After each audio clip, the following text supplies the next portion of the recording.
Yo soy Milaray Reyes y ella es Francisca Pérez. Somos de la Universidad Católica Silva Enríquez y esta entrevista consta de 3 preguntas para el ramo de fonoaudiología, educación y comunidad. Ya, perfecto. Ya me presento yo ahora, ¿cierto? Ya, mi nombre es Silvana Cayumán Valentín, yo soy fonoaudióloga, trabajo hace 7 años en una escuela de lenguaje que lleva por nombre Exploradores de Batuco. Ya, súper. Perfecto. Ya vamos a empezar con las preguntas.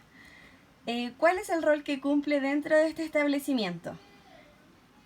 Ya, el rol de fonoaudiólogo en las escuelas especiales de lenguaje están apuntados básicamente a la valoración, diagnóstico, estimulación, promoción, prevención y tratamiento de las alteraciones lingüísticas, comunicativas, cognitivas y desórdenes miofuncionales. Ya. Perfecto. ¿Trabaja en equipo con otros profesionales? Sí, en la escuela trabajamos con educadoras diferenciales, con postítulo en TEL, con una psicomotricista, con una actriz que realiza taller de teatro infantil y con una profesora con especialización en cuidado medioambiental. Ya. ¿Cómo definiría su función en el colegio?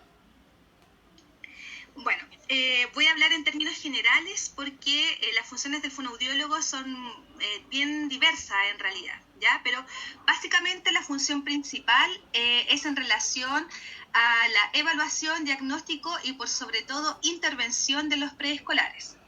Además también otra función que es relevante es la creación de los planes específicos grupales, en donde nosotros les damos los lineamientos o directrices a las profesoras para que ellas realicen trabajo en sala, específicamente ligados al lenguaje, a la estimulación lingüística. También trabajamos con la unidad técnico-pedagógica para poder ver algunas adecuaciones, por ejemplo, en términos curriculares o bien sugerir a lo mejor algunos cambios de temática, etcétera. Y finalmente también en la creación y realización de escuelas para padres, que están enfocadas, por ejemplo, al trabajo de los malos hábitos orales, la estimulación lingüística propiamente tal, y, por ejemplo, en los chiquillos de kinder a fin de año, para dar también los lineamientos, consejos y sugerencias en chiquititos que no han logrado el alta fonoaudiológica y deben continuar su educación básica en escuelas con proyecto de integración. Ya. Ya. ¿Qué actividades realizan un día común de trabajo? Ya, y generalmente el trabajo del fonoaudiólogo en escuela especial de lenguaje se subdivide como en 2 ciclos, ¿ya? Un ciclo que es marzo específicamente y diciembre, noviembre, diciembre en realidad, que es a la evaluación o reevaluación si a fin de año de los trastornos del lenguaje, y durante todo el resto del año es la intervención propiamente tal de los niños, intervención fonoaudiológica. ¿Qué niveles educativos abarca su trabajo en el colegio? ¿Preescolar, básica o media? Como es una escuela especial de lenguaje, que solamente tenemos educación preescolar, ¿ya? Esto implica chiquititos de medio mayor que tienen 3 años, chicos de prekinder que tienen 4 años o nivel de transición 1, y chicos de kinder o nivel de transición 2 que tienen 5 años. Según su experiencia, ¿cuál es la diferencia del trabajo en escuela de lenguaje y en enseñanza regular? La diferencia cae específicamente en que en escuelas especiales de lenguaje estamos regulados para que no permite, que hayan más de 15 niños en sala. A diferencia de una escuela regular, que tenemos algunas escuelas del sector, por ejemplo, que tienen 40 niños en sala, 45 niños en sala, 30 niños en sala. Acá es distinto, acá los cursos son chiquititos, están con su educadora y además con la asistente. Entonces, de una u otra forma, hace que la educación sea bastante personalizada. Y además también que en una escuela, en este caso una escuela de lenguaje, sí o sí tienen intervención fonoaudiológica, algo que no permite evidentemente una escuela regular, a lo menos que sea una escuela con proyecto de integración. Sí. ¿Qué instrumentos, técnicas o procedimientos utiliza para diagnosticar? Ya, para diagnosticar nosotros nos regimos bajo el decreto 170 que nos exige pruebas específicas, ya que son las que son reguladas por el Ministerio de Educación. Estas son TEPROSIF-R, Screening en su parte expresiva y receptiva, o TTG, TECAL. Además también se le debe realizar a los niños una valoración pragmática y una evaluación de órganos fonoarticulatorios. Y un barrido también en otros niveles de lenguaje, específicamente semántica. No obstante, nosotros como fonoaudiólogos también podemos ocupar otras pruebas que no son obligatorias. Las que dije anteriormente es la obligación, ¿ya? Nosotros también podemos ocupar otras pruebas complementarias en caso, por ejemplo, de chicos que tenemos algunas dudas, etcétera, pero tienen que ser pruebas estandarizadas, como por ejemplo el BLOC, el PHMS, el PECFO, etcétera. Ya. ¿Cuáles son los diagnósticos más comunes en este establecimiento? Al ser una escuela de lenguaje, solamente tenemos y podemos recibir niños que tengan trastornos específicos del lenguaje desde el decreto 170, que todavía se rige bajo el DSM-4, son trastornos específicos del lenguaje expresivos y trastornos del lenguaje mixtos. ¿Se comunica el diagnóstico a algún profesional o equipo dentro del establecimiento y por qué? El diagnóstico se comunica, en este caso, a las educadoras, propiamente tal. Evidentemente, la unidad técnico-pedagógica, la UTP, también está en conocimiento del diagnóstico de los niños y se comunica porque debemos hacer un trabajo en equipo.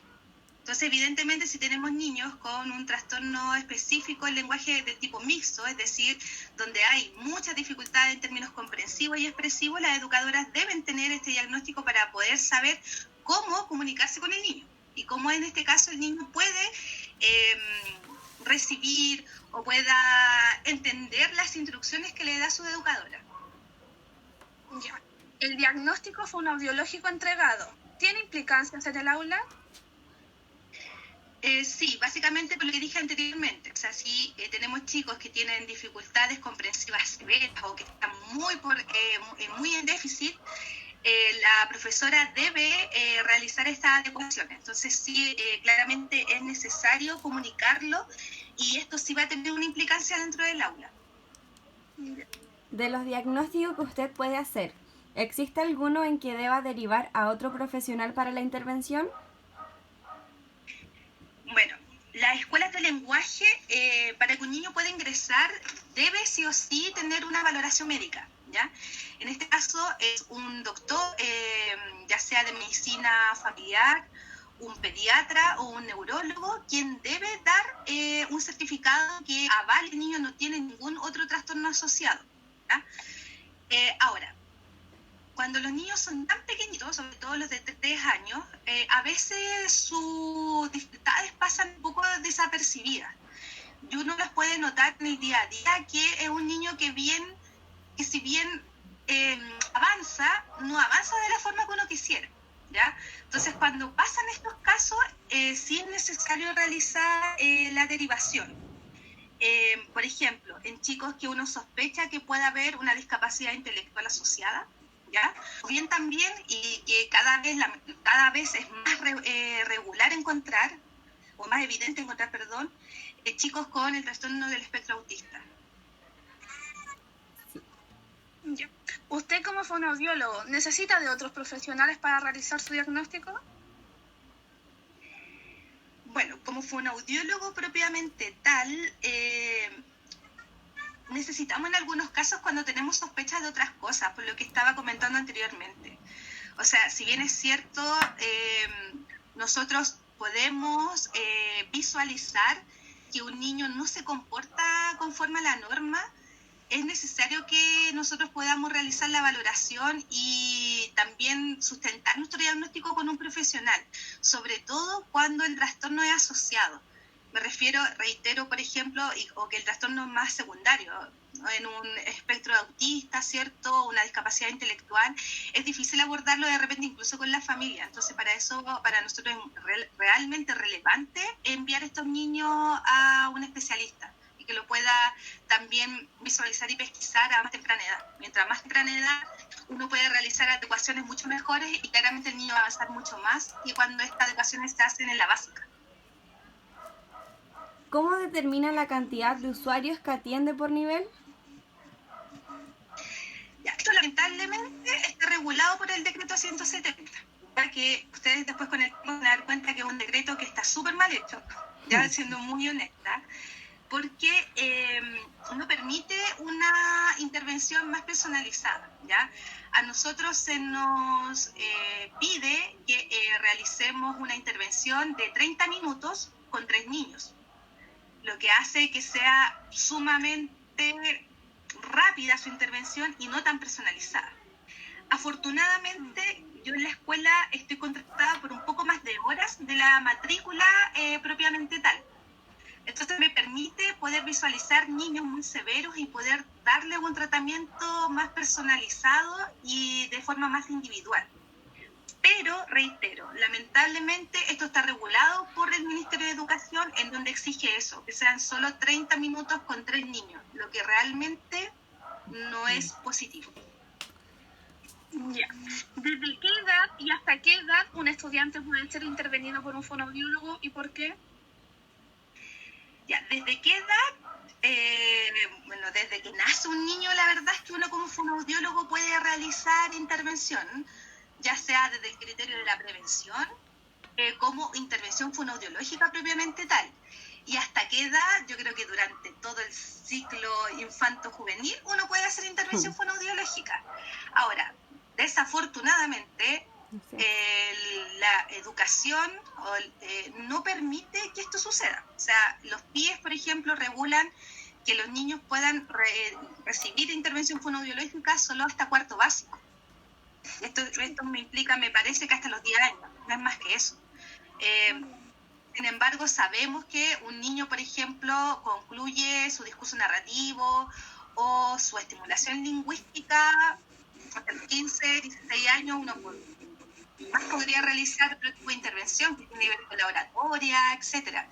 Pero, reitero, las leyes nos dejan un poco encasillados como solamente en un ciclo. Y desde mi criterio creo que nosotros podríamos intervenir desde siempre y para siempre, no sé si para siempre, pero en realidad hasta que un niño ya cumpla con todos los hitos del desarrollo, y me refiero a adolescentes propiamente tal.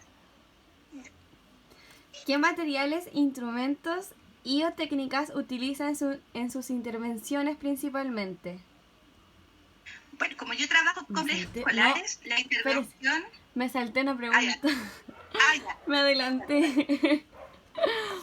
¿De qué depende que sus intervenciones sean individuales o grupales? Bueno, yo ya lo había contestado un poco anteriormente. Sí. Es básicamente con la severidad del cuadro. O sea, no es lo mismo un chiquitín que, por ejemplo, tiene dificultades a lo mejor con la morfosintaxis propiamente tal, a un niño que no hable nada y que tenga, por ejemplo, 10 palabras con 3 años. O sea, claramente no es lo mismo, ¿ya?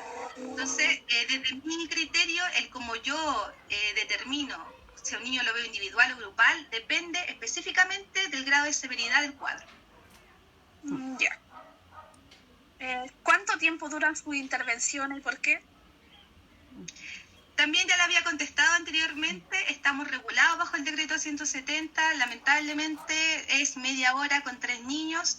Ahora, también pasa en algunas ocasiones, como yo al menos tengo un poquito más de libertad en mi escuela, a los niños generalmente los veo 20 minutos de repente, a algunos incluso media hora cuando es individual.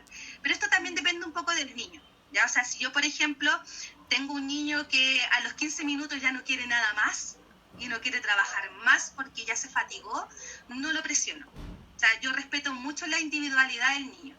Por otro lado, si tengo un niño que a los 20 minutos está, pero así casi en llamas, on fire con el tratamiento y participa y trabaja y quiere seguir, y yo tengo tiempo para hacerlo, le doy.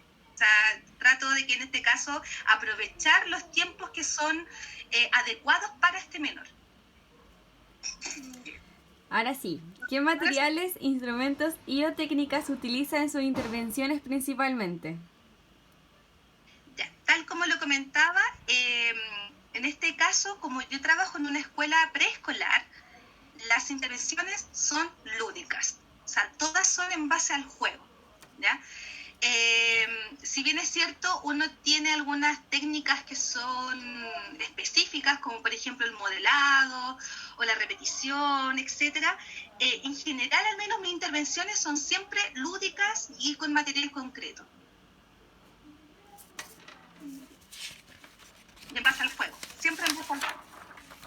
Para que no se aburra. Ya. Sí, de todas formas. ¿Usted considera el trabajo con la familia para la intervención? ¿En qué consiste? Sí, la familia siempre va a ser nuestro coterapeuta. Entonces es necesario incluirlos dentro del plan de tratamiento.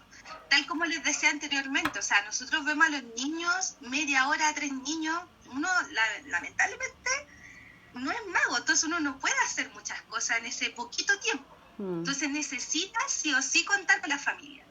En este caso lo que yo trato de hacer es enviar algunos tips o ejercicios para que se refuercen en casa.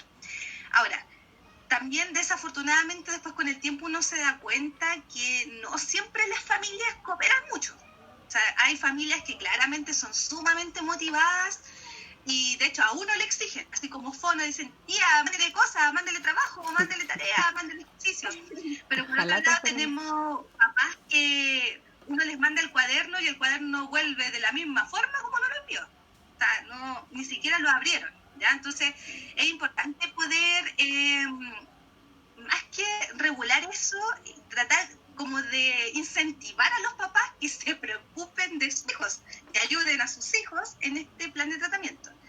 Ahora, cuando yo tengo un papá que, por ejemplo, veo que realmente no trabaja nada, lo llamo a una entrevista.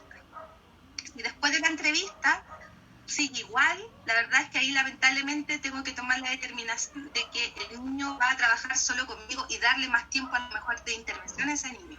Porque sé que en la casa lamentablemente no se cumple. Súper. ¿Qué tipo de tareas le asignan a los padres para trabajar o reforzar en el hogar? Como lo decía, nosotros trabajamos con un cuaderno viajero, ya que es un cuaderno de ejercicios que se va a la casa. Este cuaderno es individualizado para cada niño, ¿ya? Esto implica que, por ejemplo, en mi caso, si tengo 15 niños, no le mando a los 15 niños la misma tarea, porque no todos necesitan la misma intervención o el mismo refuerzo. Además, también trato de enviar algunas cosas como más lúdicas, insisto, como trabajo tanto en base al juego. De repente también invito a los papás que en vez de que trabajen con un cuaderno que es sumamente aburrido y que además también los papás toman de que eso es una tarea. Entonces como a su hijo le dicen, ven a hacer la tarea. Yo no quiero que digan tarea, porque al decirles tarea los niños como, no, tarea, no quiero. No es mi enfoque, sino que es más bien que vengan a jugar. Y ahí vengan a hacer el juego de la tía Silvana, por ejemplo. Y a veces también les sugiero que realicen o bajen aplicaciones. Las apps, yo encuentro que en este mundo tan interactivo y tan virtual, es necesario que los niños ocupen la tecnología. O sea, la tecnología no es mala, lo malo es el sobreabuso. Yo creo que en eso estamos todos de acuerdo. Pero si, por ejemplo, nosotros realizamos buenos lineamientos de cómo pueden usar la tecnología de una forma adecuada, desde mi criterio siempre va a sumar más que restar. Aparte que es evidente que siempre va a ser más entretenido una aplicación versus una hoja de papel impresa que el niño tenga que pintar. Es verdad. ¿Cuáles son los horarios en los cuales realiza la intervención? Ya, yo realizo intervención generalmente desde las 9 de la mañana hasta las 12 del día. De 12 a 1 realizo estos ejercicios del cuaderno viajero. Posteriormente, para el horario de la tarde, de las 2 de la tarde hasta las 5 de la tarde, realizo la intervención para los niños que vienen en la tarde. Y de 5 a 6, el cuaderno viajero para estos niños que se va al otro día. ¿Cómo cautela que sus horarios de atención no afecten los horarios de clase de los alumnos? Ya, esto está regularizado desde la unidad técnico-pedagógica, ¿ya? Ese día, el día que, por ejemplo, yo trabajo con el medio mayor, es el día en que ellos también tienen el plan específico en sala. Entonces, por lo tanto, con la educadora nos coordinamos desde un inicio y con la unidad técnico-pedagógica para que esto no interfiera mayormente. Asimismo, por ejemplo, si las educadoras van a planificar o planificaron una actividad lúdica, por ejemplo, cocina, pintura, artes, etcétera, que traten que no sea el día que les toca fonoaudiólogo. Porque claramente, si por ejemplo yo voy a buscar a un niño que por decir algo está haciendo panqueque, está entusiasmado haciendo panqueques, no le interesa ir a trabajar a mi sala, por ejemplo. Como el día de la guerra del agua. Por ejemplo, cuando ustedes fueron, había guerra de agua. Hubiese sido difícil un niño que estaba ahí vuelto loco con la guerra de agua, lo sacado que vaya a trabajar conmigo. Sí. Entonces tratamos de que esto se realice en momentos en que no hay intervención fonoaudiológica. ¿Prefiere trabajar con niños que presenten NEP o NEP? ¿Por qué? No sé qué, ¿cómo se pronuncia? Con necesidades educativas, especiales transitorias y con permanentes. Ya. La verdad es que para mí siempre, en ambos casos, es un desafío. Si bien es cierto, los transitorios, en estricto rigor, se supone que se superan y son transitorios, a veces son bien desafiantes. O sea, si tenemos un chiquitito que a los 3 años tiene, como les decía anteriormente, 10 palabras o 20 palabras, cuando debería estar en la explosión lingüística, es un desafío. Y siempre es un logro, van a ser gratificantes tanto para el niño como para uno, como profesional. La verdad es que, si me preguntan cuál de los dos prefiero, insisto, creo que los dos son desafíos. Ahora, la única diferencia es que en los transitorios los avances se ven más rápido. Entonces, por ejemplo, uno trabaja un concepto, un contenido, y en poco tiempo uno ve resultados. Versus que en algunas, dependiendo del cuadro, pero en algunos casos en los permanentes, ese mismo objetivo lo tengo que reforzar y trabajar durante mucho tiempo para ver un logro. Entonces, esa es como la diferencia sustancial. Profe, ¿usted qué entiende por trabajo colaborativo? Trabajo colaborativo. Bueno, el trabajo colaborativo hace mención al trabajo grupal, al trabajo en equipo. ¿Esto qué implica? En que todas las personas que en este caso trabajamos en la escuela podamos proponer ideas, por ejemplo, o podamos realizar sugerencias o nos retroalimentemos todas con un objetivo claro, o más bien un objetivo en común, que es en este caso que todos los niños aumenten y mejoren sus habilidades lingüísticas comunicativas. Ya. Bueno, también pedagógicas, la verdad, porque la verdad que yo le hablo como mucho de la parte fono, pero en realidad también pedagógica. Con las profesoras también trabajamos cosas o conceptos claves para que ellas también tengan buenos resultados en términos pedagógicos. ¿Ustedes no tienen horas de trabajo colaborativo? ¿Se menciona eso? Sí, yo creo que sí. ¿Al trabajo colaborativo? Ya. Sí, yo en la escuela que trabajo, afortunadamente sí tenemos horas para trabajo colaborativo, que generalmente se dan en una reunión técnica mensual. ¿Ya? Nosotros realizamos mensualmente una reunión que dura aproximadamente unas 3 horas, en donde trabajamos en equipo, el equipo completo. ¿Y usted trabaja de manera colaborativa o prefiere un trabajo individualizado? No, colaborativo siempre. El colaborativo siempre va a ser mucho más significativo para el niño y para también nuestro trabajo, como fonos. ¿Cree que en su realidad el trabajo colaborativo se realiza de forma adecuada y eficaz? Sí, yo creo que sí, pero siempre se puede mejorar, ¿ya? Nosotros somos bien estrictas y autocríticas con nuestro trabajo.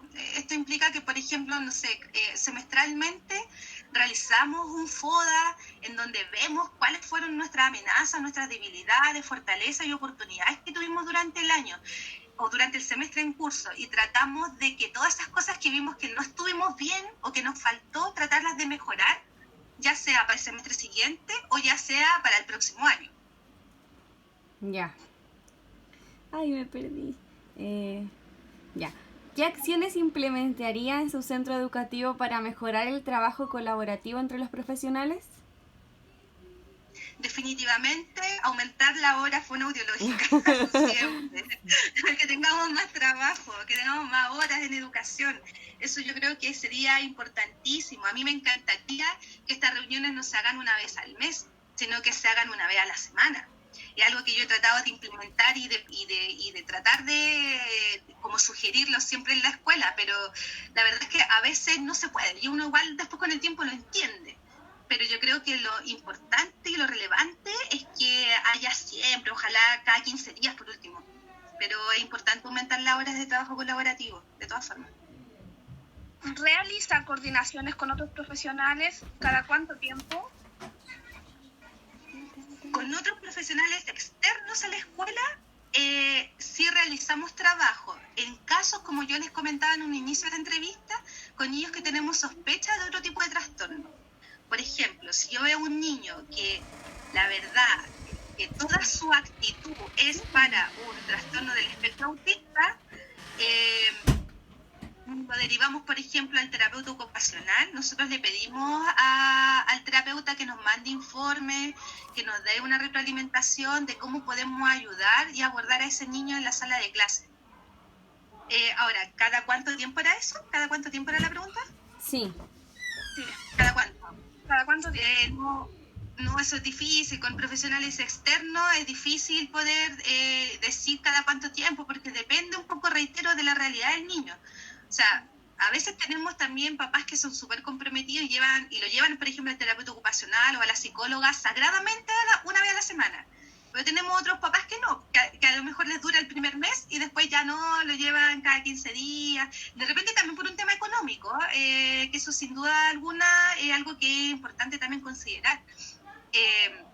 Pero la verdad es que en algunos casos, los más exitosos que hemos tenido, al menos los profesionales externos nos mandan un informe mensualmente, pero reitero, es en los casos mínimos. ¿Cómo asesora a los docentes las instrucciones de actividad y los análisis de materiales? Bueno, en esta misma reunión colaborativa tratamos de poder implementar eso, ¿ya? Desde mi criterio, nosotros lo que más realizamos, bueno, lo que yo realizo en realidad es entregar planificación concreta de qué es la actividad que tienen que hacer. O sea, por ejemplo, yo no les doy el objetivo, como por ejemplo decirle ya, el objetivo es que mejore su discriminación auditiva, por decir algo. No, yo no lo hago así, ¿ya? Yo les mando una planificación con una actividad específica de cómo yo quiero que se logre ese objetivo. ¿Ya? Ese es como el lineamiento específico de eso. Ahora, además de eso, otra cosa que yo también planteo en este caso a los docentes en términos generales, es cómo ellos también se comunican con los niños. Por ejemplo, ustedes yo creo que también tienen sumamente claro que un niño desde los 3 a los 5 años, si yo le doy o utilizo palabras con mucho lenguaje figurativo, el niño no lo va a entender. Por ejemplo, si yo le digo, oye, estás en la luna, oye, no sé, Pepito está ahí en la luna. Si yo le digo eso, el niño no va a entender que esté distraído, porque no es parte todavía de su proceso ni su hito lingüístico. Entonces, lo que nosotros le pedimos, en este caso yo le pido a las profesoras, es que sean concretas con su lenguaje, para que el niño entienda y pueda ejecutar también lo que ellas les piden, y además de eso que utilicen de ocupar el menos lenguaje figurativo. Ahora, en términos específicos, por ejemplo, si yo tengo un niño que estamos trabajando una dislalia o un proceso de simplificación fonológica y está en proceso de adquisición y de generalización, yo le pido que me ayude con el refuerzo en sala. Por ejemplo, si en mi sala el niño logró decir plátano, pero después va a la sala y le dice a la tía, ¿me pela el plátano? No, yo le pido a la tía que se lo vuelva a decir, que le dé el facilitador, por ejemplo, que le diga palá, bla, y que después le diga plátano, que se lo haga más lento, para reforzar lo que ya vimos en sala, porque como le he contado durante toda esta entrevista, tenemos tan poquito tiempo en intervención en sala que lo que necesitamos sí o sí es que este niño pueda generalizar lo que aprendió.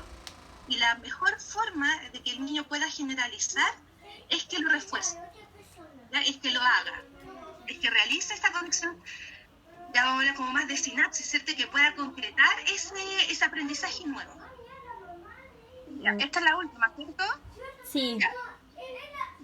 ¿Qué sugerencias realizan los profesores para reforzar el lenguaje en el aula común? Ah, bueno, ya le había respondido recién. Básicamente lo que les comenté, ¿ya? O sea, lo único que agregaría de lo que ya les dije es, por ejemplo, que también realizar quiebres comunicativos. Por ejemplo, si los niños les están enseñando animales, ¿ya? Por ejemplo, ya yo le muestro, no sé, tengo una imagen de un gato, por ejemplo. Y yo le digo al niño, sí, porque esta es una vaca. Ya, cosa que el niño siente que diga, no es una vaca, es un gato. Y que el niño pueda, en el fondo, reparar ese quiebre comunicativo. Eso yo creo que sería como lo más adecuado en términos también de poder ver que el aprendizaje o lo que ellos están aprendiendo también se está reforzando, ¿ya?